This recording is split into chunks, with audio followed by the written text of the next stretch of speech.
la vecina, ¿no es cierto? A ver, al mismo tiempo creo que no es mágico como se llama. Nadie tiene esa expectativa, respeto. Porque si yo todo supiera, no se lo diría, ¿no? Ni tampoco estaría acá.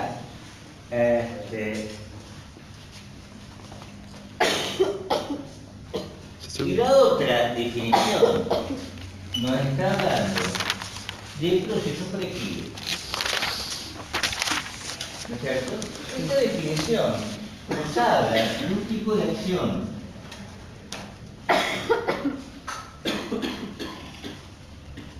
que es la que vieron el año pasado algunos de ustedes, ¿sí?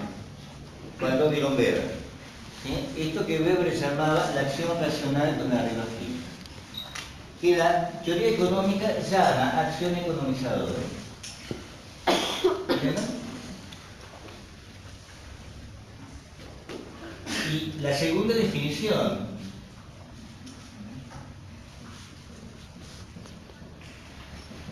que gira alrededor de la satisfacción de las necesidades humanas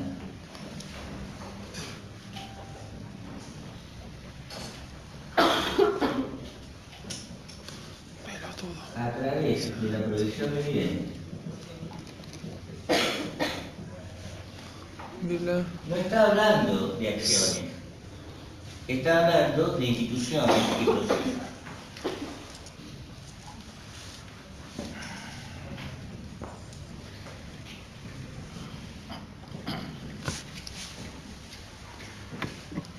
Y todavía podríamos volver más abstracta esta definición y sacarle algo que es extremadamente problemático. Sacarle esta idea, satisfacción de necesidad.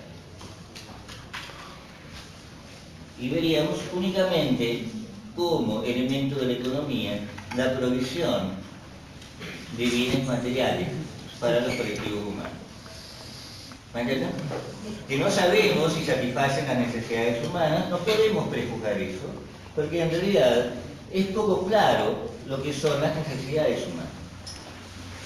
¿Hasta ahí todos me entienden? Sí. ¿Sí? ¿Por qué es poco claro qué son las necesidades humanas? Porque las necesidades humanas no están ligadas únicamente a la ideología, están ligadas a un momento histórico. ¿Sí? Entonces, parte de las necesidades humanas de ustedes están en los celulares, ¿qué es eso? En las zapatillas, ¿sí? Y no solo en la provisión de alimentos, mientras para gran parte de la humanidad las necesidades humanas están ligadas a la provisión de alimentos. Y en los dos casos hablaríamos de necesidades humanas. ¿Entienden esto? ¿Sí? Y hay que tener cuidado acá con un problema, ¿no?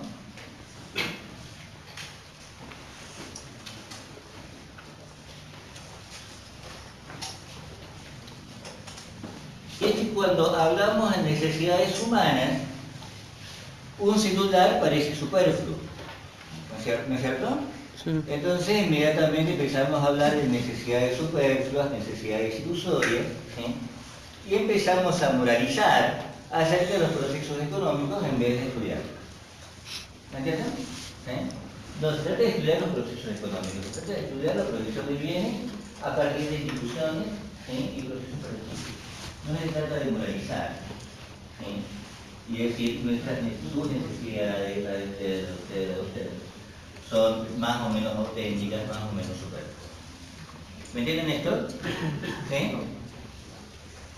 Ahora,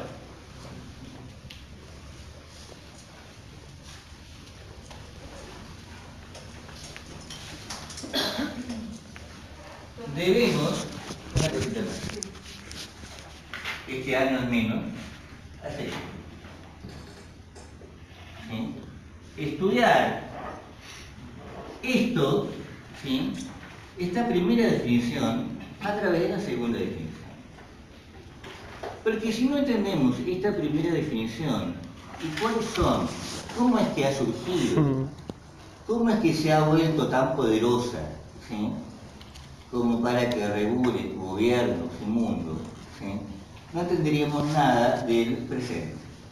Y el objetivo de la antropología económica, ¿sí?, este año y el anterior, es entender el presente, ¿sí?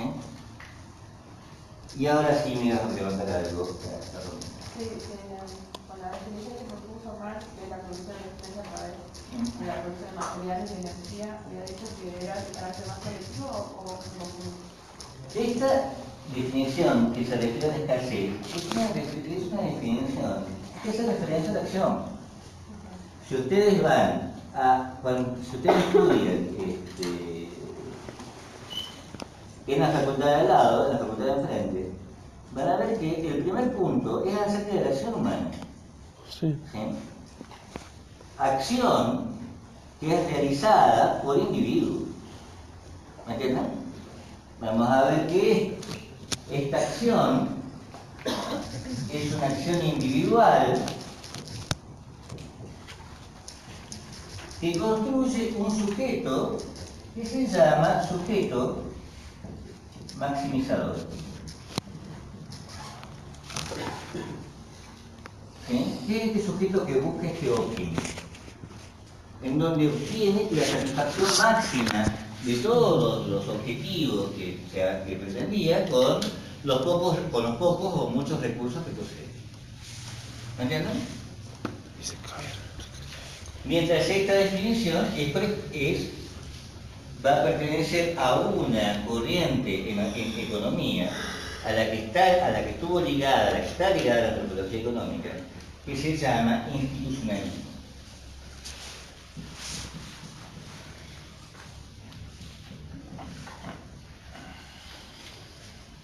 Institucionalismo.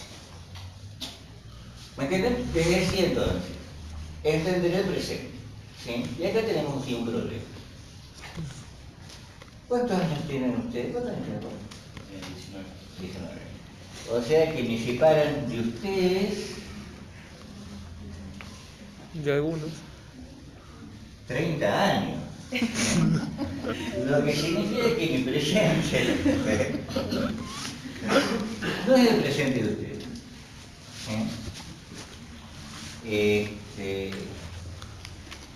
Y este es un punto muy importante para la antropología económica, porque yo voy a suponer todo el tiempo,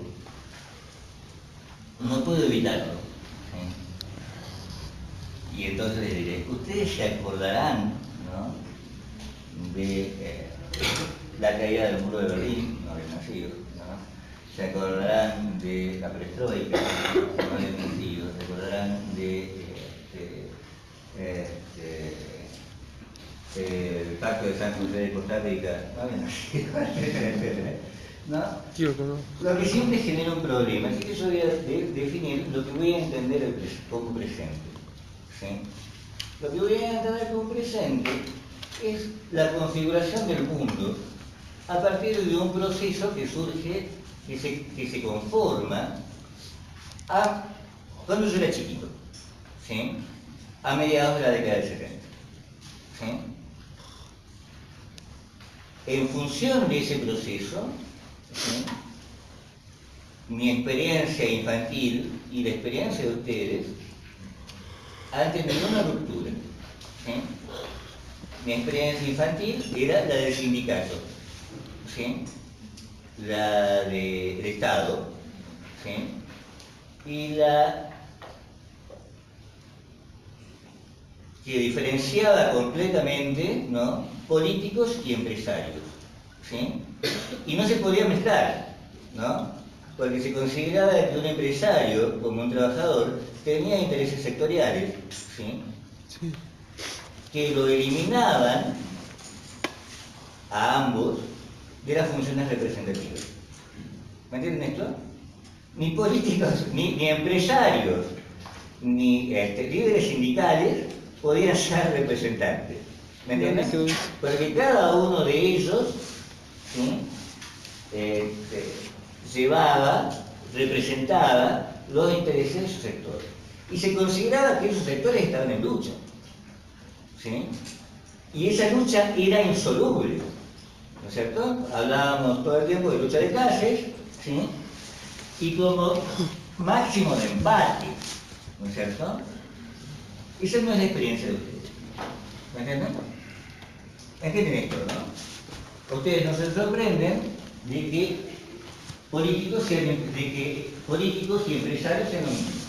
O sindicalistas ¿Sí? y políticos. Sí. O que sindicalistas y empresarios. O que sindicalistas, empresarios y políticos, lo que es todavía peor, ahí me explota la cabeza, ¿no? Sean lo mismo. Los ¿No es cierto? moyanos, por ejemplo. Entonces es necesario que esa reconstrucción, que se llama crítica, ¿no? La crítica es la interrogación de las condiciones de posibilidad de algo. Bueno, ¿cómo están?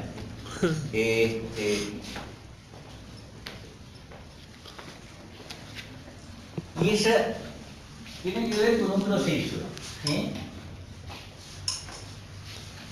Ese proceso, esto es el presente, es el ascenso, no el neoliberalismo.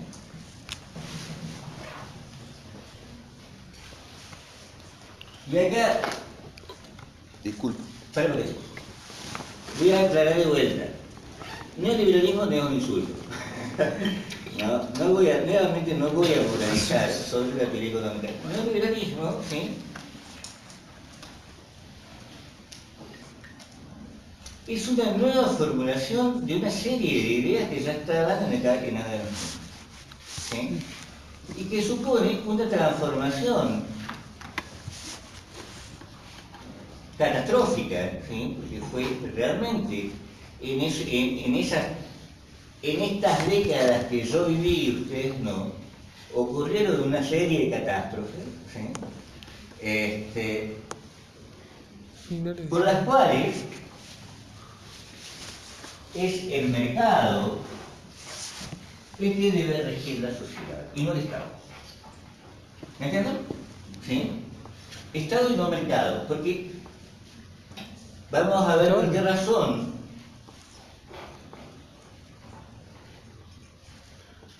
es discutible que el Estado nos garantice un buen orden.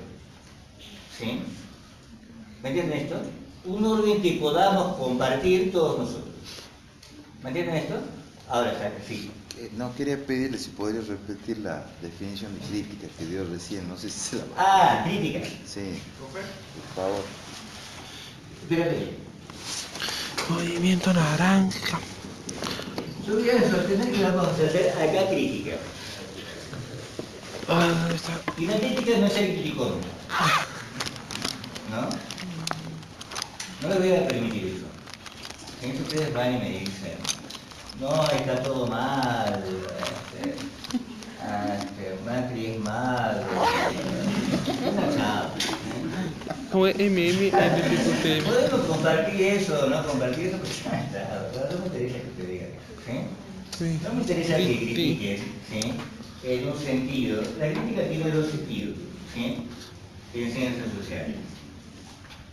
Uno es el análisis del presente a través de lo posible. ¿Me entienden esto?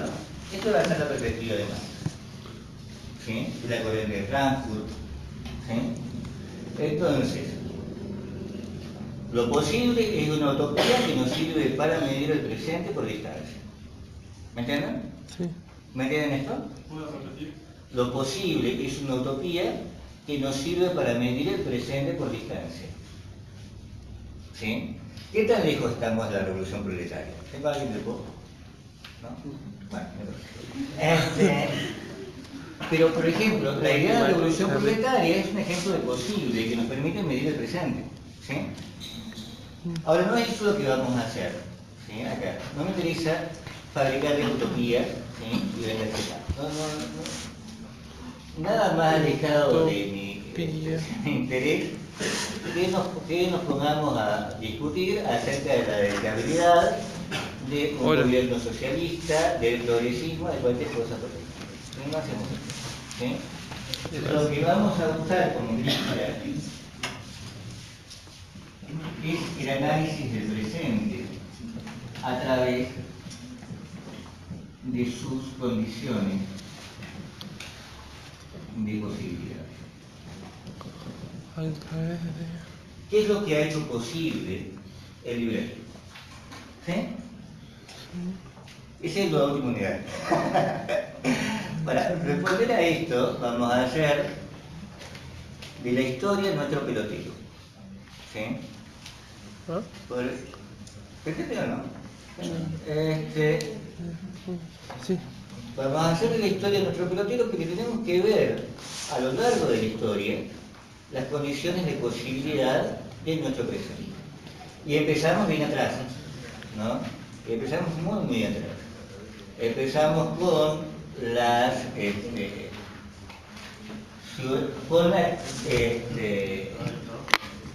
emergencia de las ciudades-estado italianas en el siglo XIV. ¿Sí? Y de allí nos queda un largo trayecto hasta que veamos las últimas crisis que hemos tenido. ¿Sí? ¿Me entienden? ¿Se entiende esto? Sí. ¿Sí? Profe, ¿la biografía es la misma? La biografía es la misma que el año pasado. Salvo una serie de pequeñas diferencias que en realidad están concentradas en la unidad 1 y en la última unidad, sí. Ah, bueno. Esta idea de crítica, la verdad, calma, era de calma. ¿Sí? Sí. No, toda la cartilla va a estar lista el viernes, ¿sí? Antes del viernes, el jueves, junto con el programa. Me falta recordar bien un poquito. Bien. Entonces, ¿qué interrogamos acerca del presente?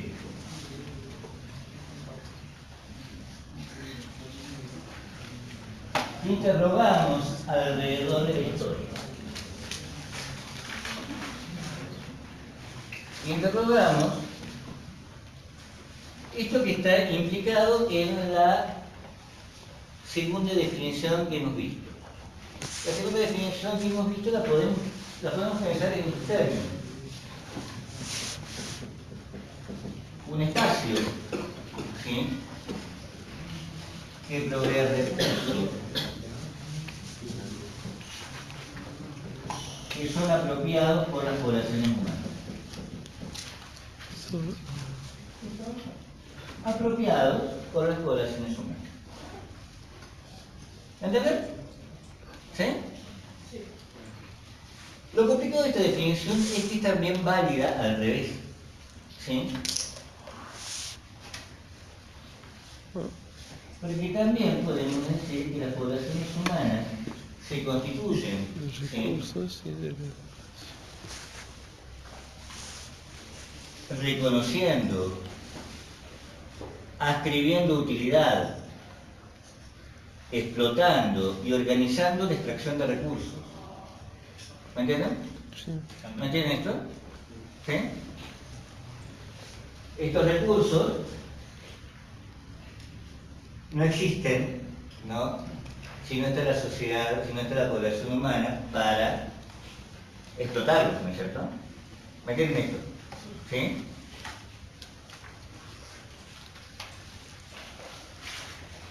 Hubo que esperar a Madame Curie, ¿no?, para encontrar alguna utilidad para el radio, ¿no? Hubo que esperar la revolución metalúrgica del neolítico para encontrar alguna utilidad al metal, ¿no es cierto?, a la ceniza, etcétera, etcétera. ¿Sí? Los recursos no están ahí, no son meramente pasivos, ¿no es cierto? ¿Me entienden esto? Entonces, ¿qué hacemos con qué hacen las poblaciones humanas con los recursos? Reconocen su existencia, ¿no es cierto? Asignan una utilidad a esos recursos, una o varias utilidades a esos recursos. ¿Me entienden? ¿Sí? Idean formas de extracción y explotación de esos recursos.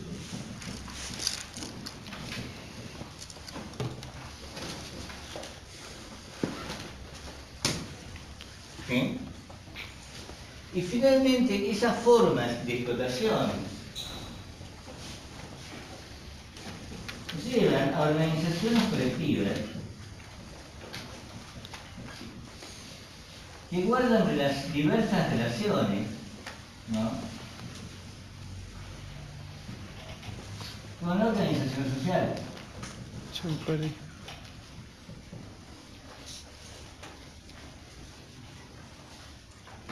¿Me entienden? ¿Me entienden esto? Sí. No en cualquier momento puedo crear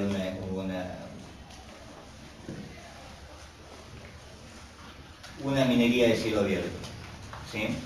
No bajo cualquier sistema jurídico, ¿me entienden? No bajo cualquier sistema social, ¿me entienden esto? ¿Sí? Y esto es lo que conforma el espacio, ¿me entienden? El espacio es organizado a través de los procesos de producción. ¿Me entienden? Sí. ¿Me entienden esto? Sí. Y esto es extremadamente importante para nosotros. Porque ¿cuál es nuestro espacio global? Un espacio en donde no ocupamos el centro, ¿no es cierto? La periferia. Ocupamos más bien la periferia. ¿Me entienden? Es decir, que esta asignación de recursos a poblaciones humanas genera o va a generar a lo largo de la historia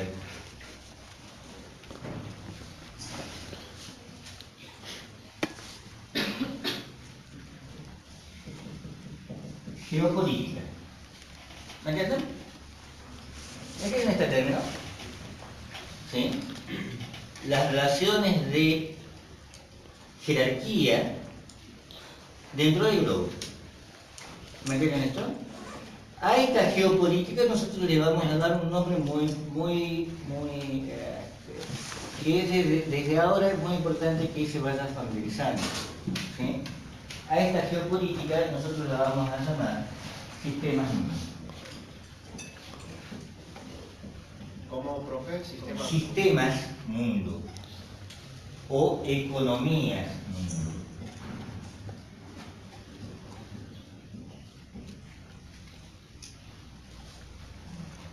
¿Me entienden?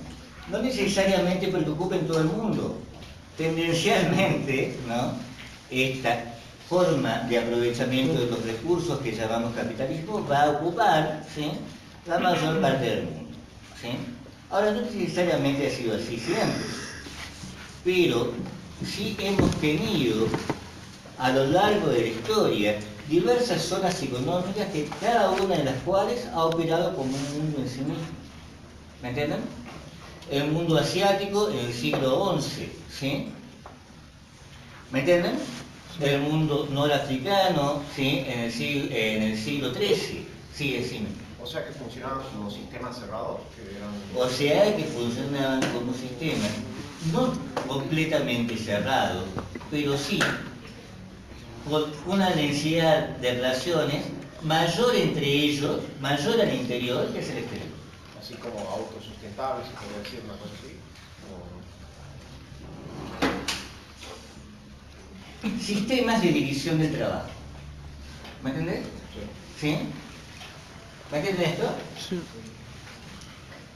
Y estos sistemas mundos son diferentes de otro tipo de organización geopolítica que nos va a interesar de costado, ¿sí? No le vamos a dar mucha importancia, pero la vamos a tener que hacer referencia en algún momento, que se llaman imperios mundo.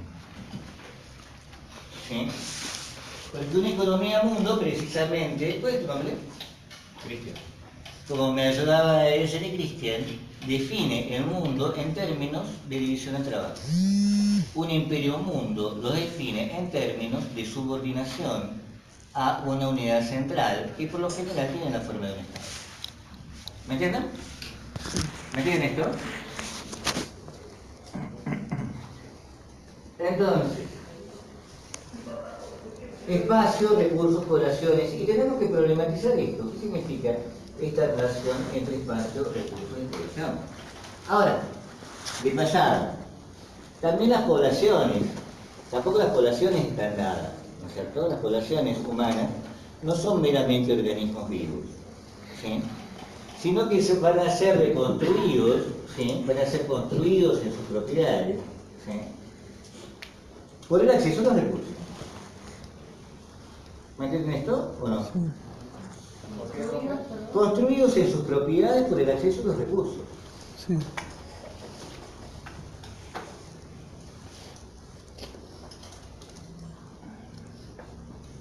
Fíjense la relación entre, por ejemplo, entre natalidad y nutrición.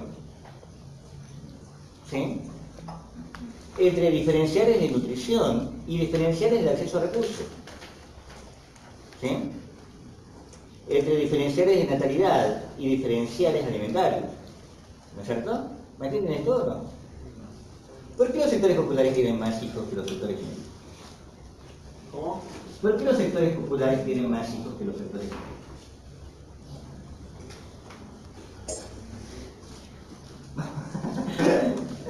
Vamos. Yo escuché Aventuren. una cosa muy cruel de eso. No se cuidan, vas a decir. No, Aparte, es muy feo lo que escuché, pero lo escuché incluso de un abogado que estaba defendiendo a una chica que tenía varios hijos y dijo que la gente pobre no tenía otra cosa que hacer que tener hijos.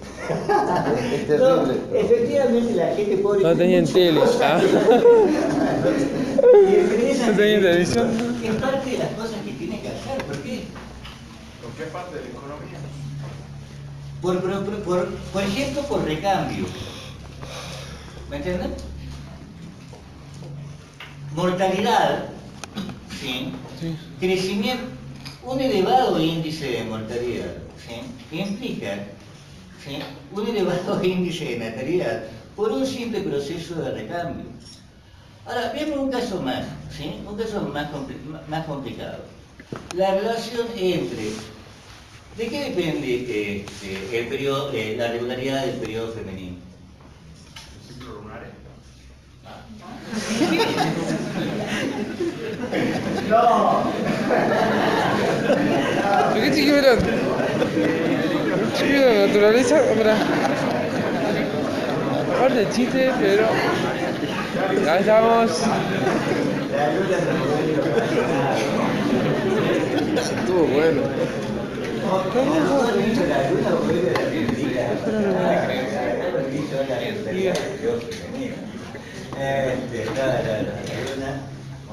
No importa. La luna, ah, ¿De qué depende? la naturaleza. ¿De qué depende? Grasa corporal. Grasa corporal.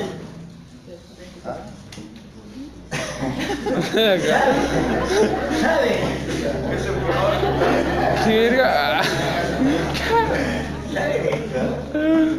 Depende de grasa corporal. ¿Sí? Lo que significa que los diferenciales de alimentación alteran la regularidad del ciclo femenino. ¿Sí? Lo que supone que parte de la población, ¿sí? En la medida en que disminuye su grasa corporal, ¿sí? Altera también sus posibilidades de concepción. ¿Me entienden esto? Mientras que otra que la va acumulando, y la va acumulando por un simple proceso, por un proceso que es también económico, de qué se alimentan los sectores populares, cuando se alimentan. ¿No? ¿Qué comen los argentinos que comen? Es un libro muy importante que vamos a pegar una ojeada de una antropóloga argentina que se llama Patricia Aguirre, perdón. ¿Qué comen los sectores populares? Guiso. Hidratos de carbono y grasa. ¿Me entienden? ¿Me entienden esto? Sí. Entonces también la natalidad, ¿sí? Se altera por la distribución, ¿sí? Por procesos económicos de distribución. A esto habría que agregar, habría que añadirle también, ¿sí? la distribución desigual del acceso a La educación.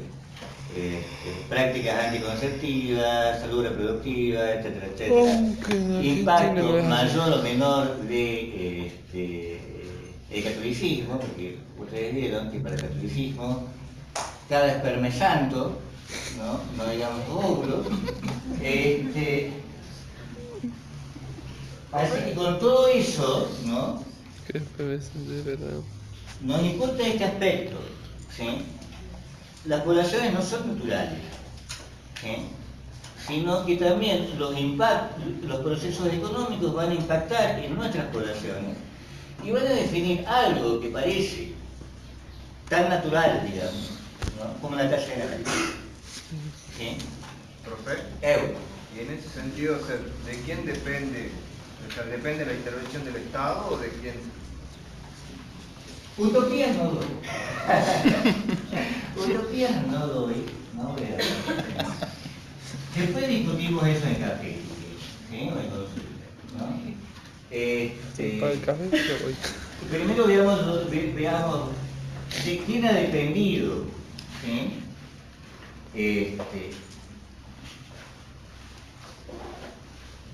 La explosión de natalidad, lo que se ha llamado la explosión de natalidad de los 80, ¿sí? En los sectores populares, de qué proceso ha dependido, pero después veamos de qué puede depender su solución, ¿sí? Primero veamos el proceso, ¿sí? Que lo vamos a ver con suerte un poquito más adelante. Pero no, porque el Estado tampoco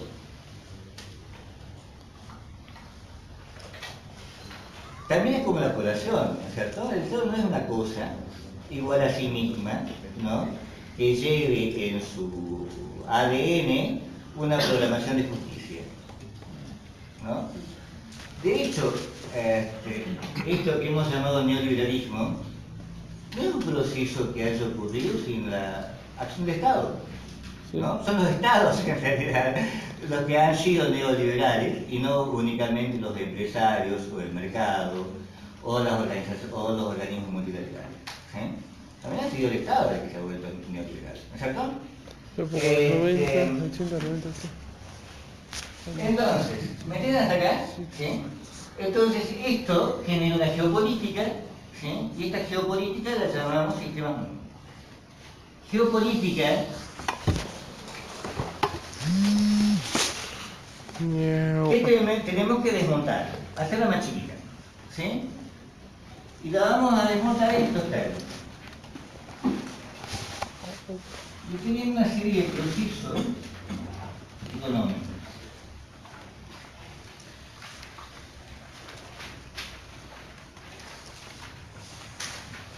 Producción, distribución, circulación, consumo. Distribución. ¿Sí? Cosa que alguno de ustedes se debe haber visto, ¿no es cierto? Sí. ¿No? Sí. ¿No? ¿Nunca? ¿Ahí? ¿Sí tiene la gente que estudiaba en el secundario economía?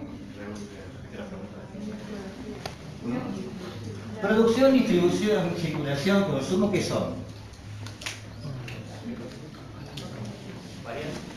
Son una etapa que llega desde los recursos, ¿no?, a la población.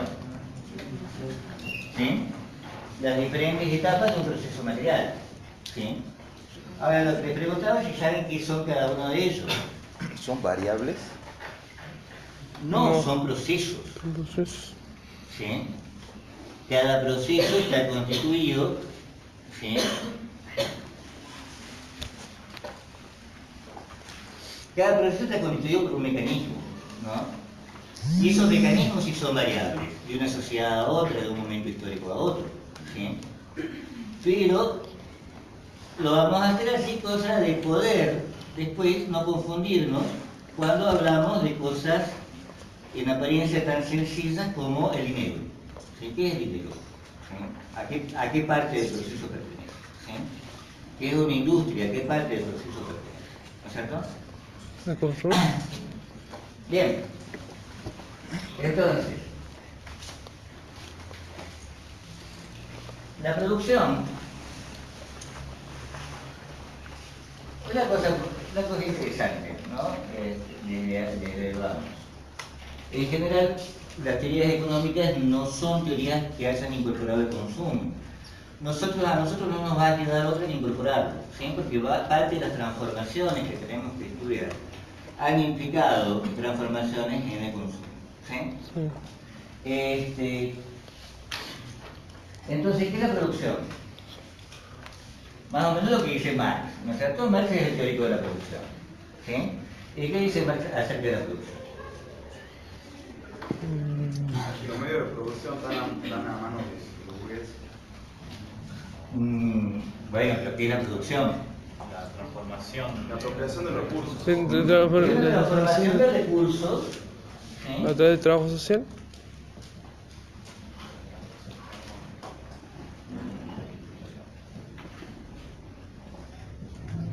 ¿Con vías a qué? ¿Con vías a qué? ¿Dirigida a qué? A la elaboración de un producto, ¿sí? Sino a la elaboración de un producto, a la constitución, ¿sí? De un producto. Si no, pues no tiene producción, Sí. ¿no? Si no hay producto, no hay producción, ¿no es cierto? Ahora, fíjense que tenemos esto, ¿sí? La transformación del mundo. ¿Y qué dice Marx respecto a esto? ¿Qué dice? De estos recursos que son transformados para la elaboración de un producto. ¿Qué dice Marx acerca de esto? Marx con esto plantea un problema muy importante, un problema muy serio. ¿De escasez? No, la relación de producción. Sí, pero no se trata de una escasez en la naturaleza, ¿Qué conflicto de clase? sino de la escasez, es decir, el hecho de que la tierra, por ejemplo, no puede acceder a la tierra, ¿sí? Sí. De que no puede acceder a la semilla, de que no puede acceder al fertilizante, ¿sí? Ah, el derecho a propiedad. ¿De qué depende? ¿Derecho a propiedad? Depende de algo que se llama propiedad, pero que tiene ¿Un factor? No. la propiedad misma pertenece a un proceso más amplio. Sí. ¿Sí? Pertenece al problema, que es el problema de la apropiación.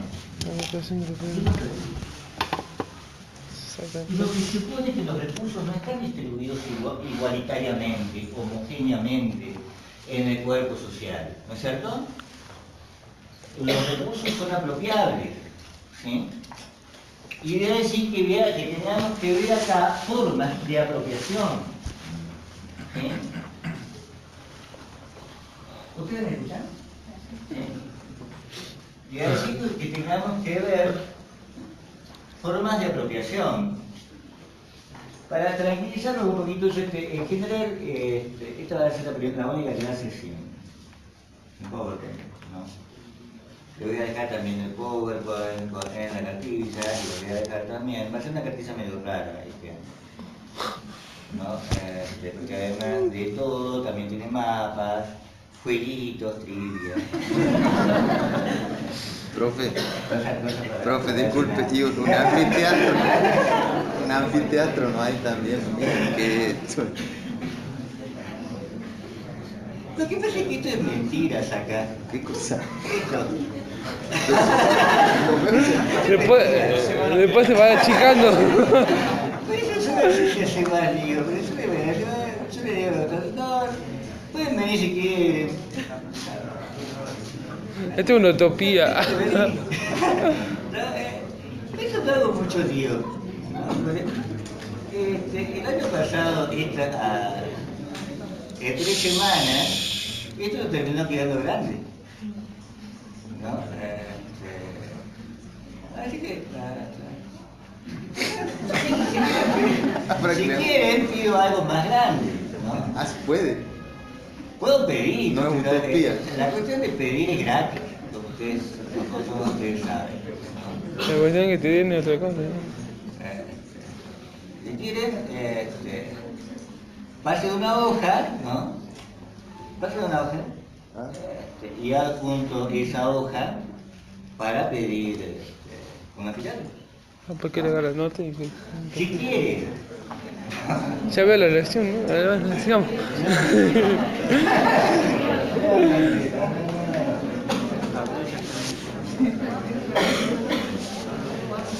No hay que engañarse. Pero bueno, si te van a sentir más cómodo, pasear, libre de espacio, tipo de caminar,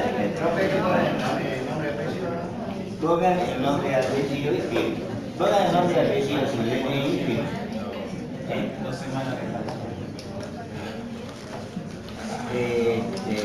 me perdí. Entonces, Apropiación. No, en apropiación. entonces damos en esto que es apropiación.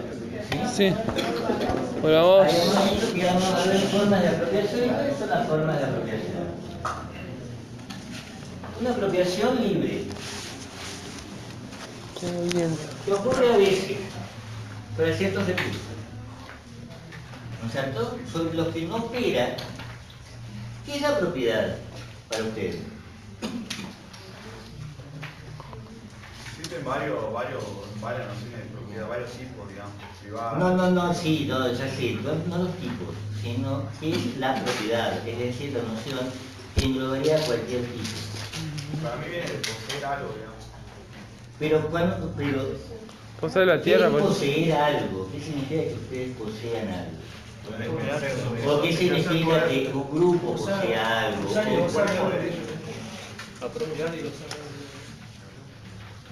Y excluir a otro. Porque el problema de la propiedad no está tanto, está a la vez en esto que marca la filosofía burguesa para el caso de la propiedad privada, que es el uso, el fruto y el abuso, ¿no? Eso es lo que definiría la propiedad, ¿cierto? Lo que definiría la propiedad individual en realidad. Pero más importante que eso, está en la posibilidad de excluir a alguien, ¿sí?, del disfrute, del acceso, ¿sí?, a esos recursos. ¿Me entienden? De excluir a alguien, a algún grupo, ¿sí?, a algún colectivo. Y entonces, ¿sí?, vemos en claro cuál es la lógica de la propiedad. ¿No es cierto? La lógica de la propiedad es establecer cortes en el colectivo. ¿No es cierto? Establecer diferencias en el colectivo. Bien, entonces definiríamos la apropiación de los recursos libre, apropiación comunal,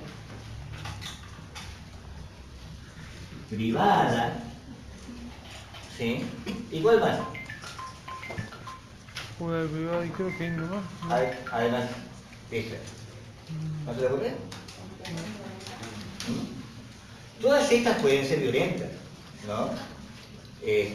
Marx va a sostener que todas estas suponen cierta violencia precisamente por el hecho, salvo obviamente la de libre, ¿no? Por el hecho de que excluyo a otro u otro, ¿no es cierto? Y la otra es la del Estado, la propiedad estatal, ¿no es cierto? La apropiación estatal.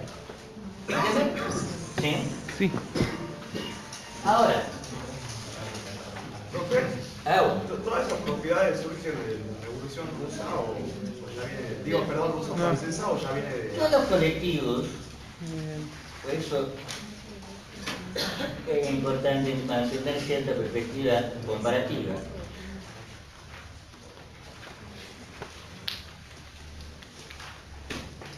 Tienen mecanismos de asignación de recursos, ¿sí?, de una u otra forma. Parte de los, a veces se diferencian entre apropiación jurídica y uso. ¿No es cierto? Como, ¿qué es eso? Eso lo tenemos, por ejemplo, nosotros en los inmuebles. ¿No es cierto? Y estas relaciones pueden ser extremadamente complejas. ¿No es cierto? Lo que nos interesa acá es que, dado esto, esto genera diferencias de poder.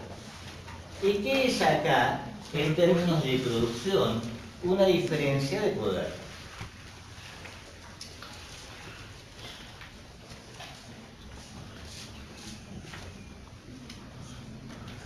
Una diferencia de decisión en el proceso productivo.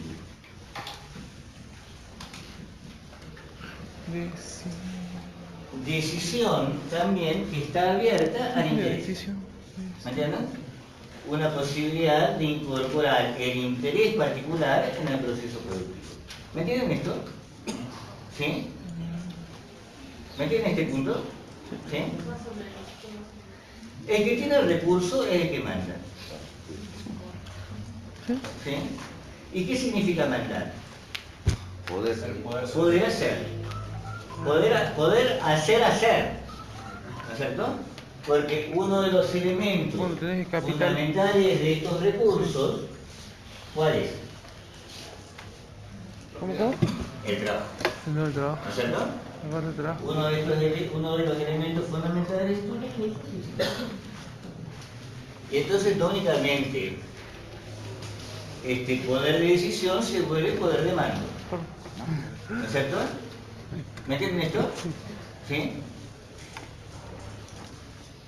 Retrasar de recursos. Ahora,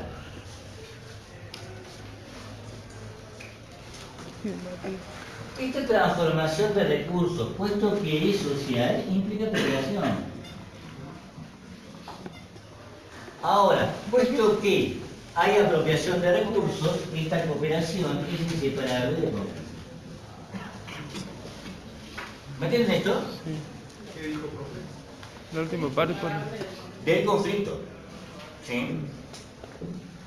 Entonces, parte de lo que tenemos... ¿Me entienden o no? ¿Sí? Ahora sí, sí. Entonces, parte de lo que tenemos que ver es...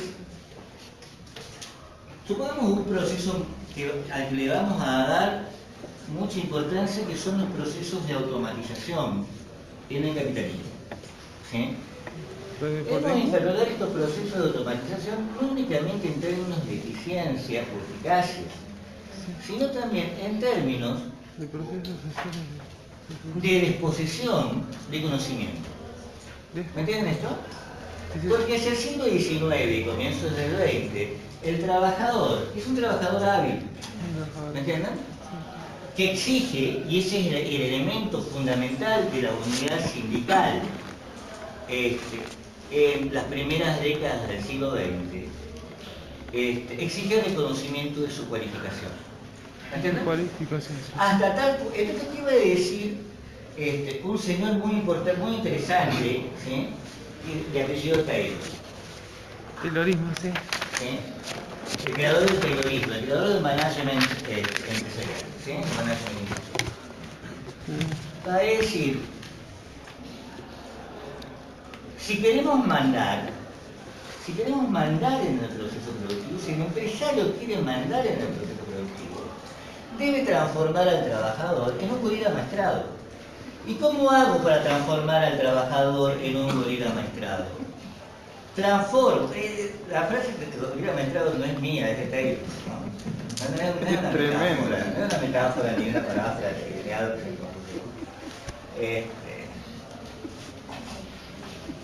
Era un tipo gracioso, ¿no? Porque es un flaquito así más hermoso.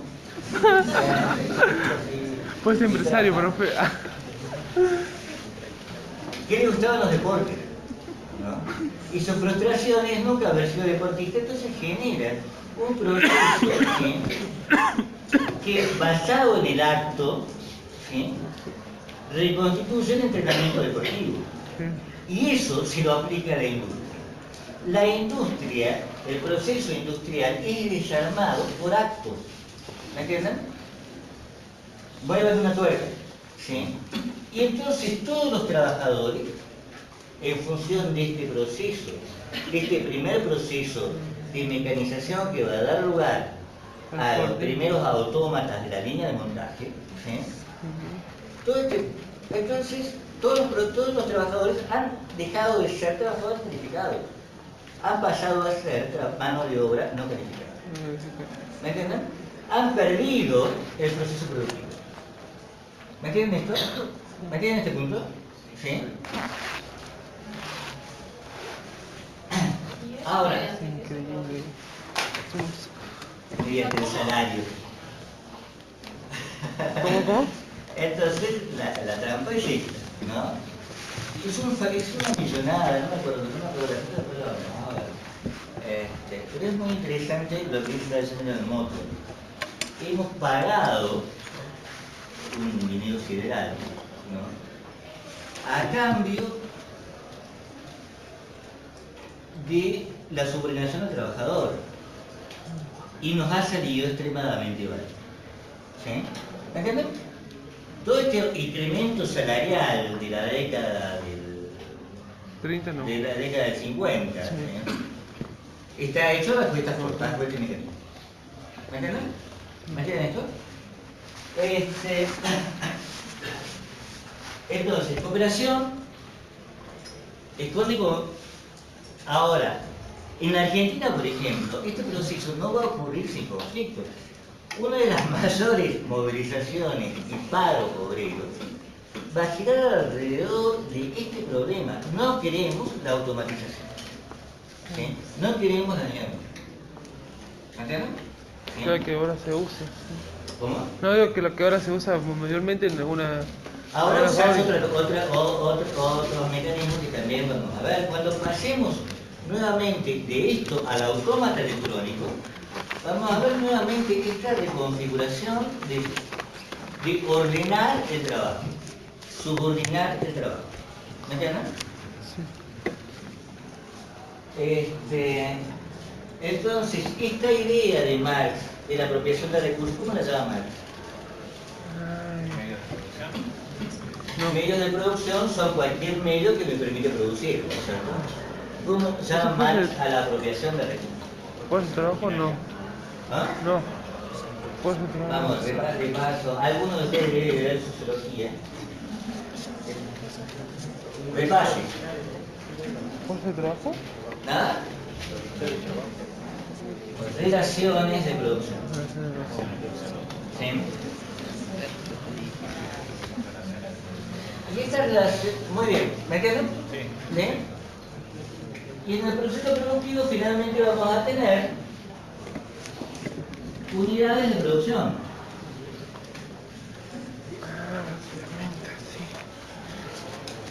¿Sí? Pequeños colectivos identificables, ¿sí? A través de los productos que realizan. ¿Cierto? Ahora, estas unidades de producción, colectivos identificables a través del producto que realizan. ¿Sí? En función de esto, queremos ver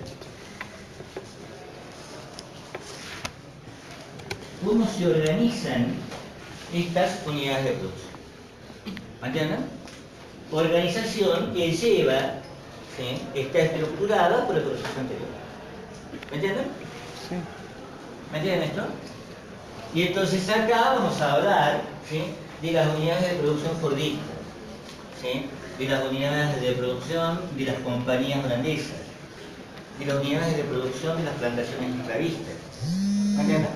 Cada una de ellas tiene su propia organización en función de los procesos de apropiación de recursos y de las tomas de decisiones que han abierto esos procesos de apropiación de recursos. ¿Me entienden esto? ¿Sí? ¿Se entiende? Pasemos al segundo. Distribución. ¿Se entiende? ¿No hay duda? No.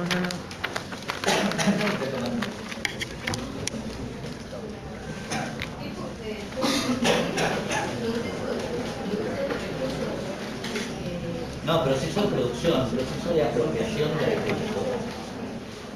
¿Cómo no se tira su agua? Una buena zona de cero. Veamos. Puesto que tengo el trabajo, ¿cómo puede ser apropiado el trabajo?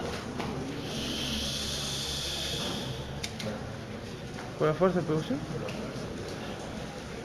El trabajo puede ser apropiado como trabajo esclavo,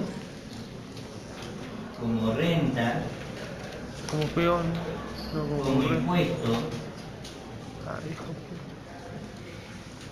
como trabajo salarial. Con eso te contesto. ¿Sí? ¿Me entienden? Perdón, y una última cosa propia de la unidad de producción dice el beneficio. ¿Es una ganancia? No.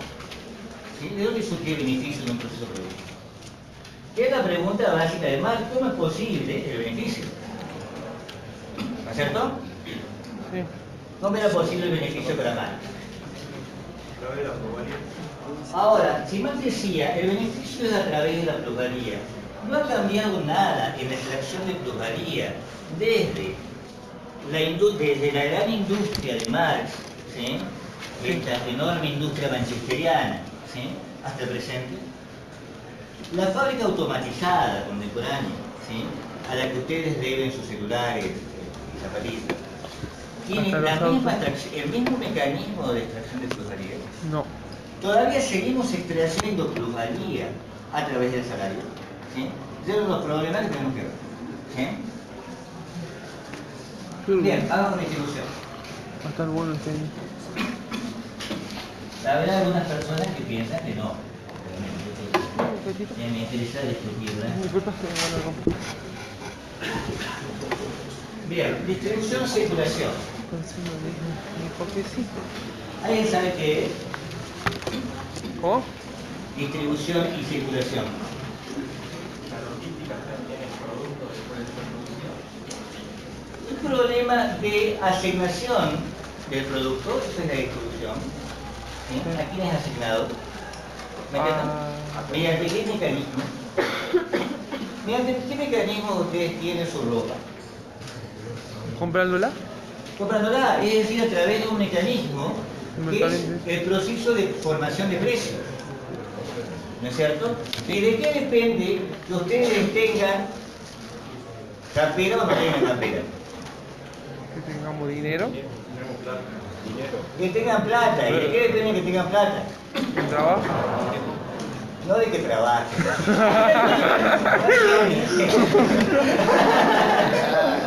Es que nuestra padre o padre trabaja. Claro, tiene dinero, depende de cuánto le paguen, depende del salario. ¿Sí?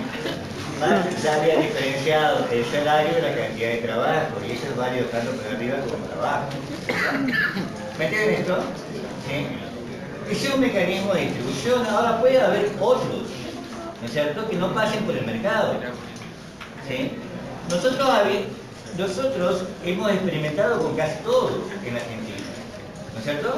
Sí. ¿O no? Por ejemplo, Saca, porque tenés más memoria. No tengo buena memoria. Vamos, a ver. Otros mecanismos de distribución que no sean los de mercado. ¿Pero qué? Asignaciones universales, no depende del mercado. ¿Sí? Bolsones alimentarios, Proyecto, no depende del proyecto mercado. productivo. Ahora, pero el proyecto productivo... Ahí es un curro ese. Es medio complicada la cosa, pero vamos a volver eso. Ah, bueno, hace un dibujo y baja los fondos y ya lo tenés. Bien, supongamos. No, es que es verdad. Mecanismos de subsidio, ¿sí? Y en este caso el proceso productivo, los mecanismos de préstamos a las pequeñas y medianas empresas operan en los términos de SACA como subsidio. Otra forma, tal vez no, ¿sí? Ahí hay que hacer una serie de matices, ¿no es cierto? ¿Me entienden? ¿Me entienden esto? Sí. Y ahí, ahora, ¿esos son los únicos? No. Su pullover, ¿usted lo compró? ¿Sí? ¿Tu campera tú la compraste? No. ¿Ves? Los regalos. No, ¿ves? Un mecanismo de distribución. ¿No es cierto? Ahora, se la quité porque me debía 500 mangos. La lapicera. Ah, no.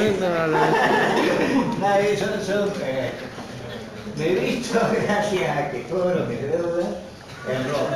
¿No? ¿Nadie? ¿Ninguno? No, a ninguno se le ocurrió eso. Bueno, porque la deuda es otro mecanismo de distribución. ¿No es cierto? El canje también. Canje, claro. El canje. Los procesos de trueque. Dije trueque. Ah. ¿Me entienden? Tenemos en realidad en el mundo contemporáneo un conjunto de mecanismos de distribución extremadamente complejos. ¿Sí? Incluso entre estados, porque los estados no operan necesariamente por el mercado.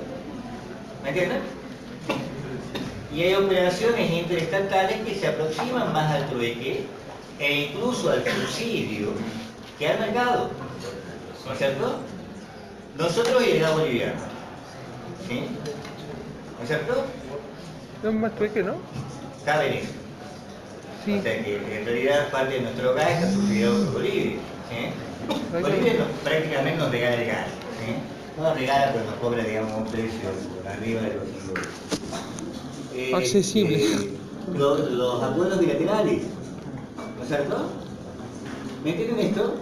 Tenemos una serie de mecanismos entonces de distribución. Ajá. El don, perdón.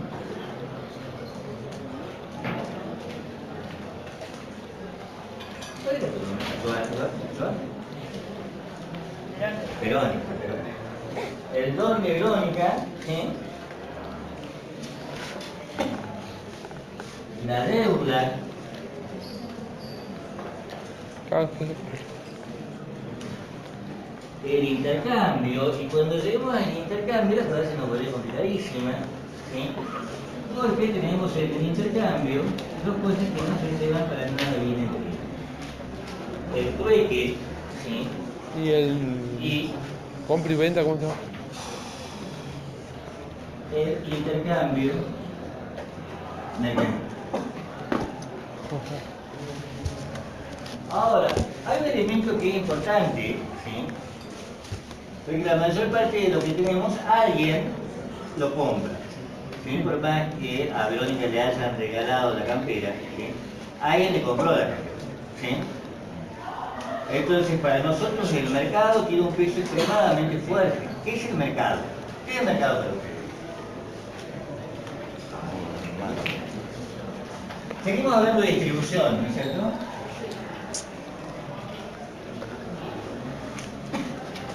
¿Qué es abajo? Intercambio mercantil, ¿no? El mercado Intercambio es mercantil, un intercambio lugar mercantil, ¿no?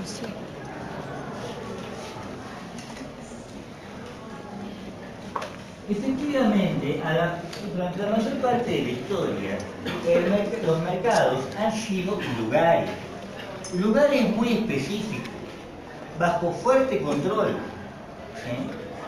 Donde surge el beneficio mercantil y surge el beneficio financiero. Sí. ¿Sí? Las ferias medievales, las ferias renacentistas, ¿sí? El mercado San Miguel. Ahora, cuando nosotros hablamos de mercado, no nos referimos a eso, ¿cierto? No nos referimos a un lugar, o no. Nos referimos a algo mucho más complicado que un lugar. Nos referimos a un mecanismo, ¿sí? ¿Y cómo opera?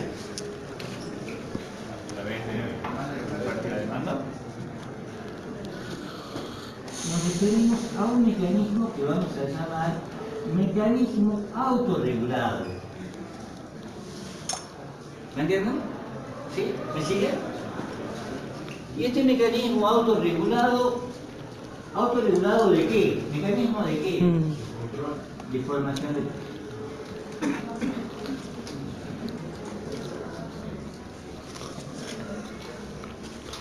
Formación de precios. ¿Formación de qué? De Precio. precios. ¿Sí? Lo que se autorregula es el precio. es cierto? Y a través del precio, todos los otros procesos mercantiles, es decir, la oferta y la demanda, ¿no es cierto? ¿Sí? Si los precios suben, ¿qué pasa? ¿El mal de abajo, no? Bueno, todo eso que ustedes saben porque son consumidores, ¿cierto? Ahora, ¿cuándo surge este mercado autorregulado? Este mercado autorregulado, Marx hace la pregunta a la economía política. ¿Sí? Es decir, a los economistas de su tiempo. ¿El mercado tiene historia? ¿O ha existido siempre? Porque en la obra de los economistas de Marx, y posteriores también, ¿sí? El mercado parece eterno, parece que siempre hubiera existido. ¿Sí? Porque el mercado depende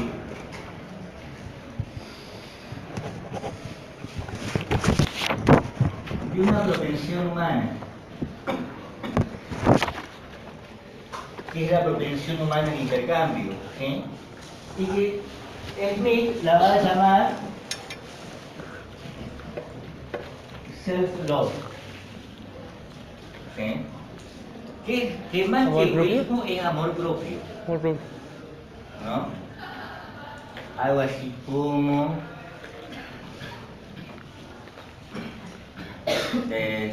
las cosas que nos satisfacen, ¿sí? Más que el deseo de estar separado de otro, ¿sí? Profe, ¿cuándo surge el mercado autorregulado? ¿Y cuándo surge el mercado autorregulado? ¿Sí? Porque les decía, para la economía política, este mercado, al depender de esta propensión humana, parece haber existido siempre. ¿Entienden? Así que es importante darle una fecha, ¿sí? Y darle un lugar. Este mercado surge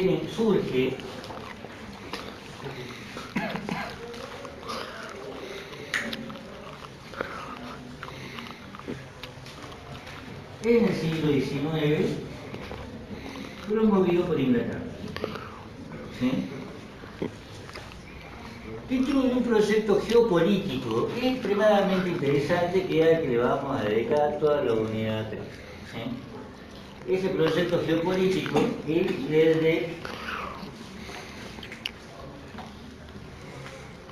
el imperialismo del libre cambio.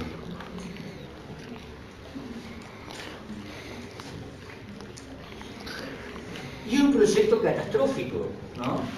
Es un proyecto tan catastrófico, ¿sí? Que va a dar lugar a reacciones nacionales en contra. ¿Entienden? Como resultado del impacto de este imperialismo de libre cambio sobre Europa, vamos a tener los procesos de las guerras mundiales del siglo XX. ¿Entienden? Porque es muy complicado sujetar todas las poblaciones humanas solo al mecanismo autorregulador de los precios. ¿Entienden? Porque significa que todos ustedes, supongamos que todos trabajen, pueden quedar sin auto mañana. ¿Entienden? ¿Entienden esto? Y no hay problema, ¿no? Porque el mercado se autorregula, entonces ustedes van a tener, ¿sí?, que esperar un tiempo para conseguir otro laburo, pero ¿cómo van a hacer para comer en el medio? ¿Me entienden esto? El impacto de esto sobre dos países, Estados Unidos de un lado y Alemania del otro, ¿sí?, va a desencadenar entonces todo el conflicto bélico del siglo XX. ¿Sí? ¿Cómo hacer para escapar al problema del mercado europeo? ¿Sí? ¿Me entienden? ¿Cómo hacer para escapar al costo social de regular toda la sociedad a través del mercado? Pero como observaba un señor, si tenemos un mecanismo autorregulado de información de precios, tenemos una sociedad de mercado. Es decir, la sociedad debe subordinarse, ¿sí?, al mecanismo autorregulador. ¿Me entienden? ¿Me entienden esto? ¿Sí?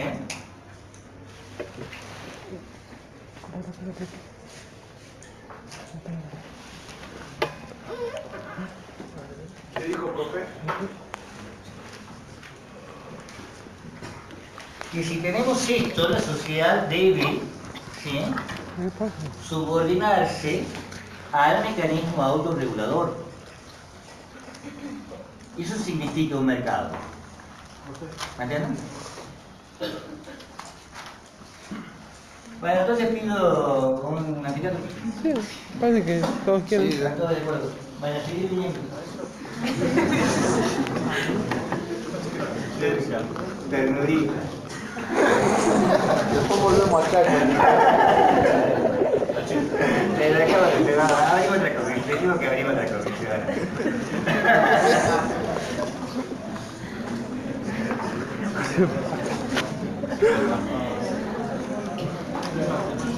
¿Mantienen esto? Ahora.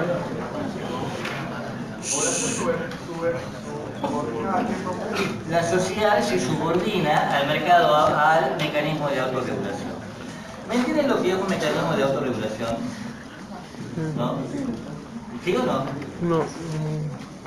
No puede haber un mecanismo de autorregulación, significa que no hay ninguna regla externa sobre el mercado. Toda regla del mercado es interna. Pero interviene el Estado, por ejemplo. No interviene el Estado, no interviene la Iglesia, no interviene la moral, no interviene la estética, no interviene nada más que aquellos componentes interiores al Estado. El Estado opera solo a través de sus propias reglas. ¿Me entienden? Y opera de tal forma que construye un orden. ¿Me entienden? Porque podría operar a través de sus reglas y ser un caos. ¿Cierto? Es lo que va a acusar, lo que van a opinar algunos economistas del siglo XX, en particular todo el grupo de Keynes. ¿Sí? ¿Ese es el status quo? Me explicó muchas cosas. Bueno, ese orden establecido, digo. No, ese orden. A ver, Es una forma de ver el mercado, digamos. no. No, y no se le con la respuesta. No, porque el mecanismo de autorregulación de los precios no constituye estatus, no, porque no constituye estados duraderos, sino constituye equilibrios dinámicos. ¿Me entienden? ¿Me entienden esto? Entonces, así como ganaron hoy, pueden perder mañana. ¿Cierto? ¿Sí? Porque el orden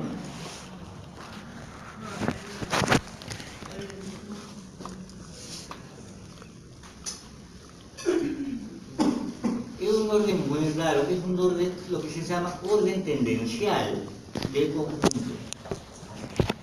No es que todos sigamos reglas, ¿no?, como los códigos de convivencia o los sistemas jurídicos, ¿no es cierto?, sino que los recursos se asignan de la mejor forma posible. ¿Me entienden? O sea, es un concepto de sistema. Es un concepto de un sistema dinámico, ¿sí? Pero fíjense que el mercado tiene una propiedad muy interesante. Precisamente implicar en su autorregulación. Nadie lo puede conocer. El mercado no admite un punto de vista soberano. Porque en el momento en que haya un punto de vista soberano, se anula el mecanismo de autorregulación. Todos debemos ser igualmente ignorantes en relación con el mercado. Porque fíjense qué pasaría si alguno de ustedes sabe, ¿sí?, cuánto va a estar el dólar, el yen, el euro, en los próximos 3 años. No, es algo superfluo. ¿Qué pasaría?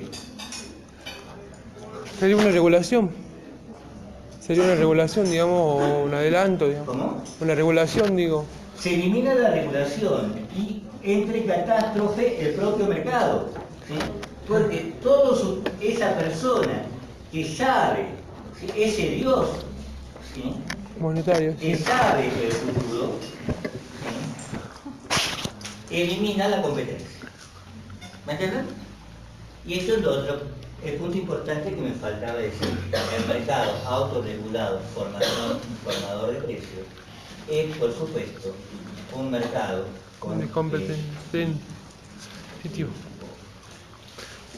Pero no, profe, y como para aclarar un poco, porque también quería centrarme también en otro factor del mercado, cómo lo podemos ver, porque en una época hubo una crisis capitalista y se vio al Estado que también no, digo que hubo una crisis, digamos, y se vio al Estado también manejando ese tipo de mercado.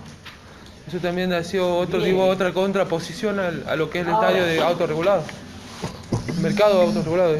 Ya. No sabía cómo seguir. Me perdí. Creo que me viniste a salvar la papa de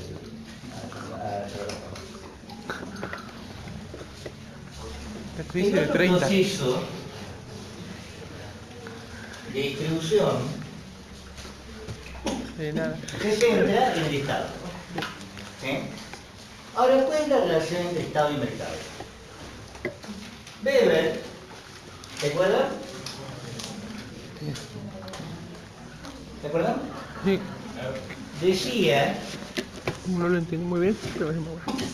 que no puede haber capitalismo sin Estado, ¿sí? Porque solo el Estado da las condiciones de previsibilidad que precisa la empresa capitalista para poder obtener beneficios. ¿Me entienden?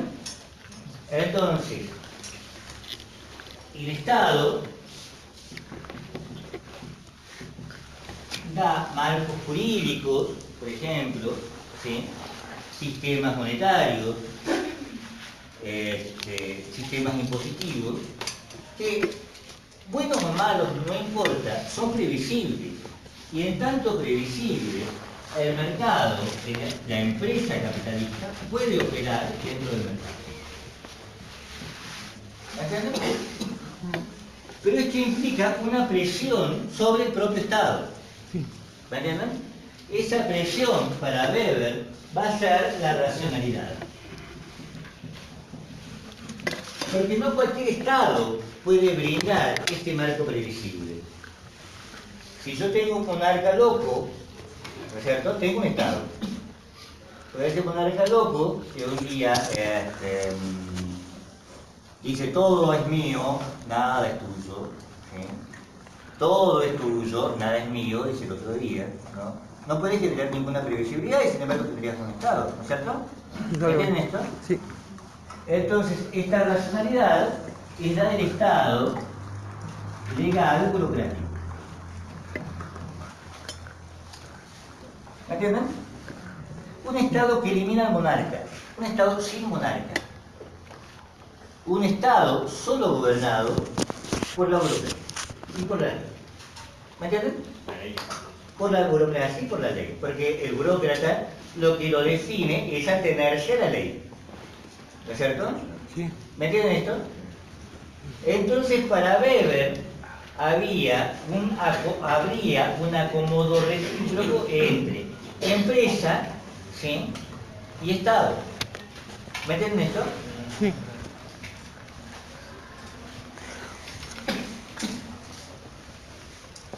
¿Qué hace el Estado? El Estado tiene una actividad muy importante, que no tiene casi ninguna otra entidad, que es hacer la guerra.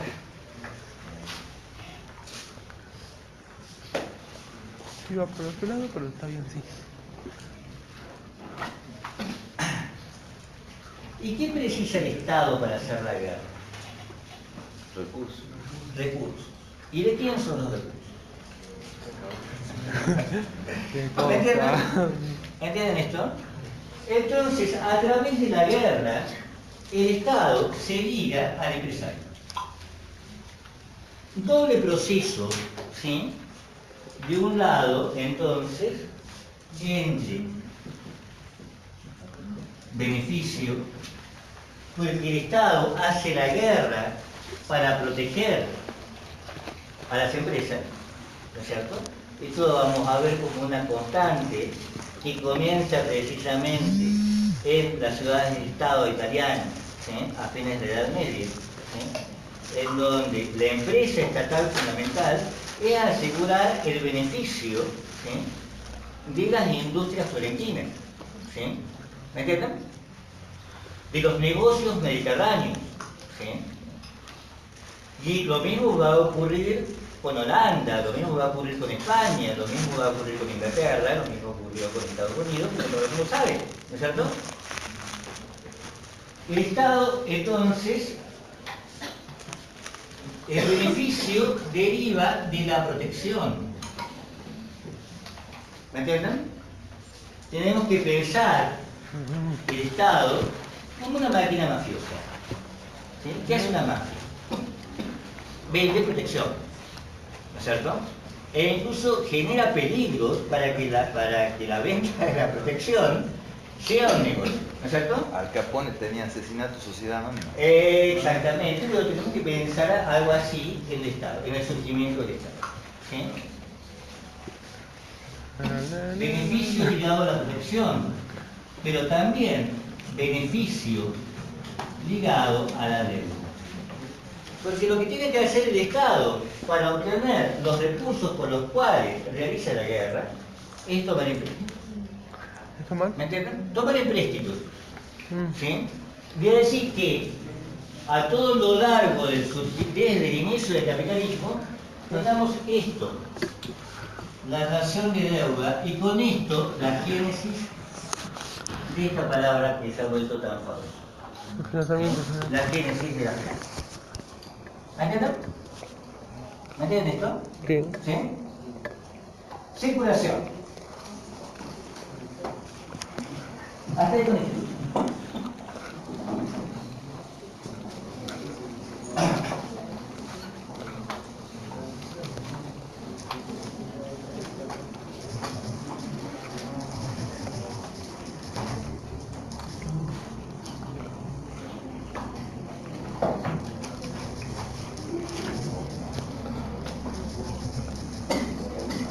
La circulación es lo que permite el movimiento de bienes. Es el proceso que indica el movimiento de bienes, el cambio de mano de bienes. Para hacerlo más corto, todo lo que había preparado hoy, le tomamos otro proceso. ¿Sí?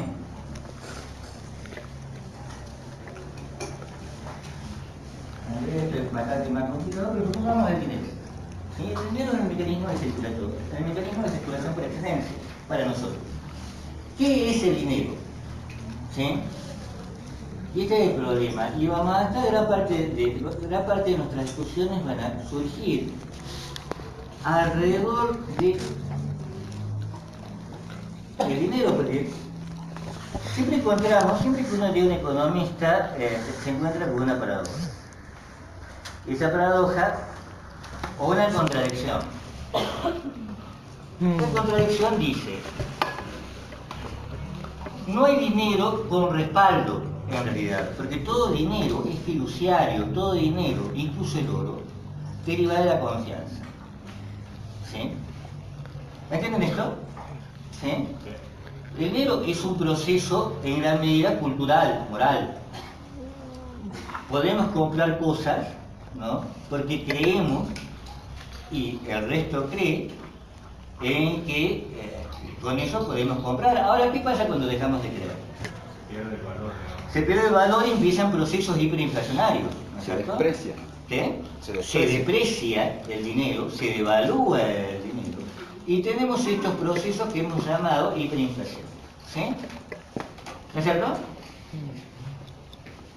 Ahora, ¿cuál es la contradicción? Que luego, al final de unos capítulos, dice: el problema del Estado es generar dinero sin respaldo. ¿No es cierto? ¿Me entienden la contradicción? Entonces, ¿cómo se puede generar dinero sin respaldo si ningún dinero tiene respaldo? ¿Me entienden esto? ¿Sí? En esa contradicción están parte de los problemas del dinero, porque el dinero en realidad no sabemos qué es, ¿no?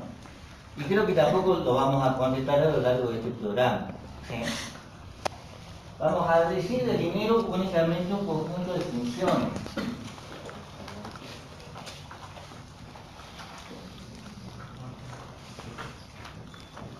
Medida de valor. ¿No es cierto? ¿Podría decir que media de los valores? No, pero después vemos eso. Por ahora, medida. ¿Sí? ¿Cuánto vale? ¿Me entienden? Tanto. Eso es una medida de valor. Pero ven que hay ¿Había dinero? ¿Cómo?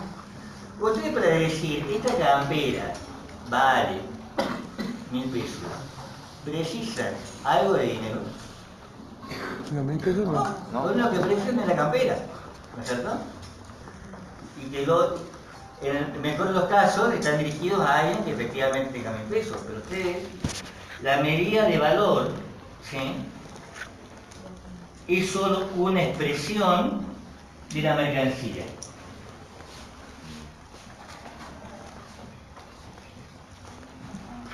La mercancía expresa su valor. ¿Sí? Y esa expresión de valor es puramente ideal. Y si yo soy ministro de Economía y digo que el peso vale $1, ¿me creen? Sí. Utopía, pero sí. Después explota Yo todo. te recuerdo que ya pasó, Por eso. y la primera vez lo creyeron, Y la y segunda vez la también. segunda vez Y la segunda también, vez y la también. tercera vez ya no. Claro. ¿No? Y la tercera vez hubo que llamar al que nos había convencido la primera y la segunda vez. Y casualmente eran todos peronistas. Todos compañeros. Y finalmente, y tampoco le creyeron. ¿No? Bueno, pero los que estaban en Miami sí se la creyeron. ¿Sí? Los que estaban en Miami sí se la creyeron. Tampoco le creyeron. No, los que fueron a comprar a Miami sí se la creyeron. ¿La tercera vez? No, la primera vez. La primera vez nos la morfamos todos. Y la segunda también. La segunda vez nos la morfamos menos, pero cada vez había menos que comer. Sí, pero el relato era convincente. Sonaba bien. ¿Sí? No, porque estamos diciendo, ¿sí?, que el dinero, vamos a ver que el problema del dinero que expresa el valor del dinero es un problema más jodido todavía, ¿sí? ¿De qué es el dinero? ¿Sí? ¿Cómo el dinero puede expresar el valor de otra divisa? ¿Sí? Nos referimos al caso más simple, el dinero en relación con las mercancías, ¿sí? Pero estamos hablando de la circulación de mercancías, ¿sí? Entonces la primera función es la expresión de valor, ¿sí? Y la expresión de valor, ese dinero es puramente ideal, ¿me entienden? La segunda se llama medio de pago. ¿Me entienden? ¿Sí?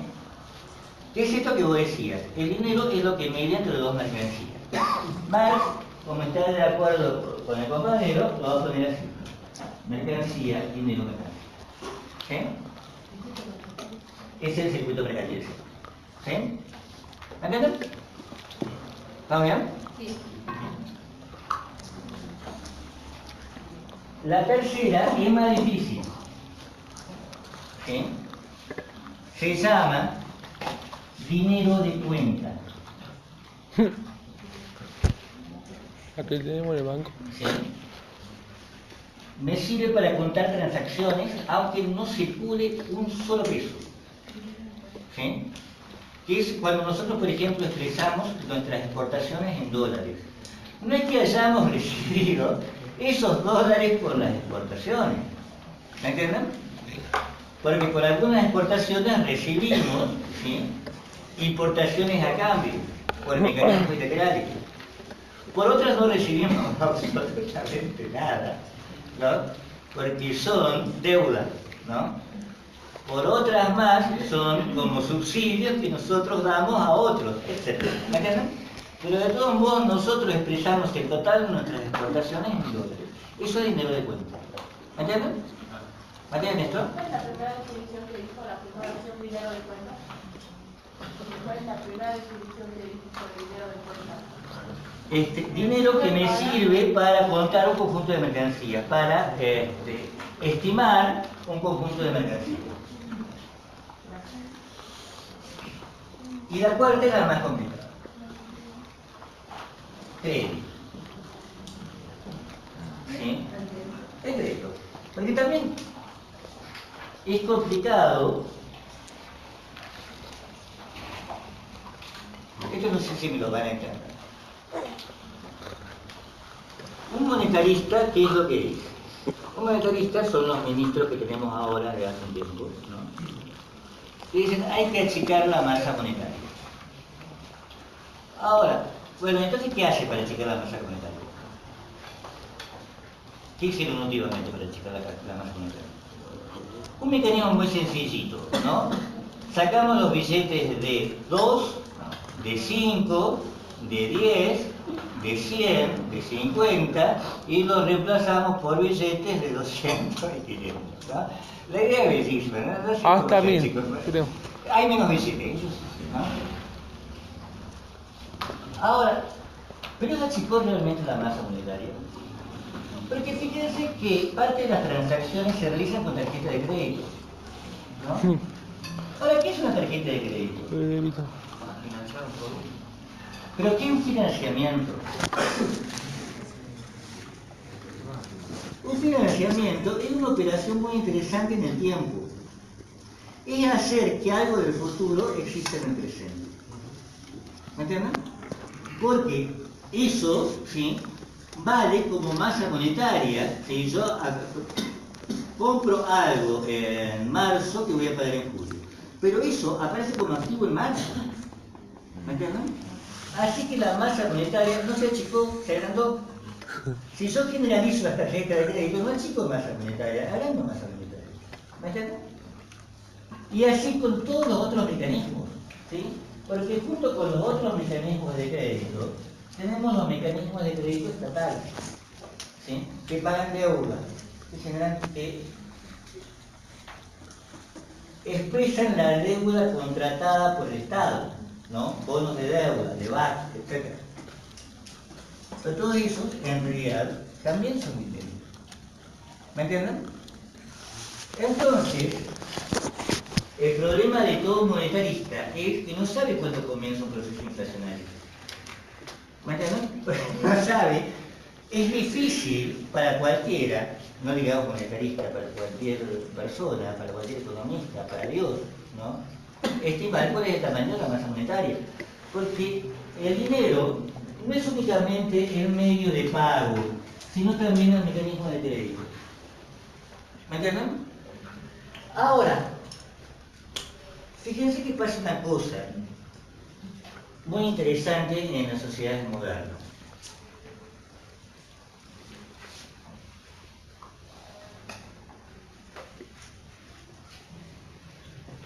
¿Ustedes tienen tarjeta de crédito?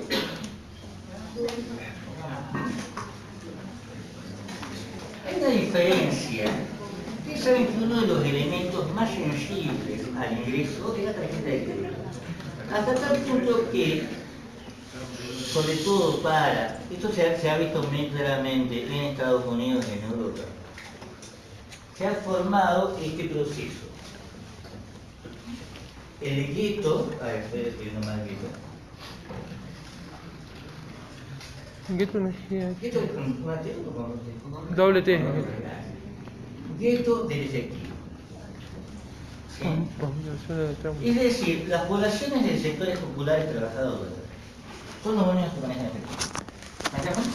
Todos los demás manejan mecanismos críticos. ¿Entienden esto? ¿Sí? Entonces, esta diferencia de funciones es también una diferencia entre posiciones sociales.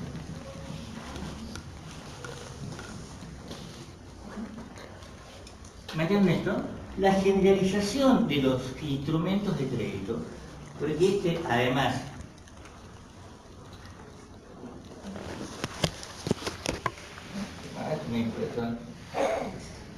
la generalización de los instrumentos de crédito para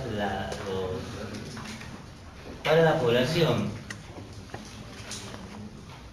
es parte de las transformaciones productivas del siglo XX. Porque si yo quiero producir más autos, ¿sí?, no solo tengo que ser más eficiente, mejorar la clase trabajadora, etc., sino que además necesito, chicos, compradores de autos. ¿Sí? Necesito clientes. ¿Y cómo hago para ampliar la masa de clientes? ¿Sí? Dando más accesibilidad al producto, ¿no? ¿Qué? Dando... Los famosos créditos. Subir sideralmente los salarios, es lo que no puedo hacer, no puedo subir sideralmente los salarios. ¿Entienden? Entonces lo que se hace es el acceso de los sectores, lo que se llama el acceso de los sectores medios al crédito para la compra de bienes de consumo durable. Así mi mamá, ¿no? Que tiene 80 y pico de años, ¿no? Accedió a la heladera, ¿no? A la cocina, ¿no? La financiación. Los mecanismos de financiación. Que ¿Me pagas entienden? dos autos en realidad. Pero bueno, ¿Cómo? pagas dos autos en realidad, pero No tenés. importa, ¿sí? Claro. Porque si no, no podrías acceder ni a uno. ¿Sí? Además es más complicada la cuestión de cuántos autos pagas, porque eso depende de tasas de interés. ¿Me entienden? Es decir, como resultado de estos procesos, también el dinero tiene es fértil, como dice Franklin, ¿no es cierto? El dinero puede producir esto que no sabemos de dónde surge. ¿Sí? El dinero puede producir interés. ¿De dónde surge el interés? ¿Cómo ha podido surgir el interés? ¿Me entienden? ¿Sí? Ahora, y finalmente, vamos a agregar otro punto más, ¿sí? En relación con el crédito. En la medida en que el crédito pasa a ser un crédito estatal, tenemos nuevamente un problema geopolítico. Y este problema geopolítico nos va a permitir hablar de producción de dinero mundial. Y entonces vamos a poder responderle la pregunta Sara. ¿Cómo puedo decir que un peso es igual a un dólar? ¿Sí? No lo puedo saber si no enfoco los mecanismos de producción de dinero mundial. ¿Sí? Ahora, los mecanismos de producción de dinero mundial inciden en nosotros, por elegir, cada uno de ustedes, a través del impacto de deuda sobre nuestros propios mecanismos de crédito. ¿Me entienden? Ese es el otro aspecto. ¿Sí? Por eso no podemos saber qué es el dinero, porque el dinero hace todas estas cosas. ¿Me entienden? Entonces tenemos que ver a cada paso qué es lo que estamos diciendo de los mecanismos generales. Por eso, a la par que una historia de las unidades productivas y una historia del mercado, también tenemos que hacer una historia de los mecanismos financieros. ¿Me entienden? Desde su inicio, ¿sí? Como dinero mercancía. Esto va a ser el primer dinero que vamos a ver. ¿Sí? ¿Cuál es el dinero mercancía? ¿Alguien sabe qué es? En la historia de Occidente, ¿cuál es el dinero mercancía? El oro. ¿No es cierto? Que puede ser producido como mercancía, es decir, yo lo saco, yo no. ¿Sí? Los pobres peruanos, mexicanos, habitantes de Española, etcétera, etcétera, ¿sí? Los mineros africanos, lo sacan de la tierra, ¿sí? Y pueden producir un dinero mundial, ¿sí? Que es el oro europeo. ¿Me entienden? Y a la par que se produce ese oro europeo, se produce el primer mecanismo de deuda europea. ¿Sí? El primer mecanismo de deuda europea se llama letra de cambio. ¿Sí? Esto es lo que vamos a ver la semana que viene. Dinero europeo, oro como moneda mundial y letra de cambio. ¿Sí? ¿Cómo dijo? ¿Primer mecanismo de qué?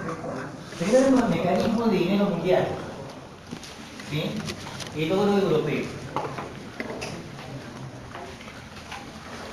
Bueno, me queda pendiente el consumo. El consumo lo vamos a ir explicando durante...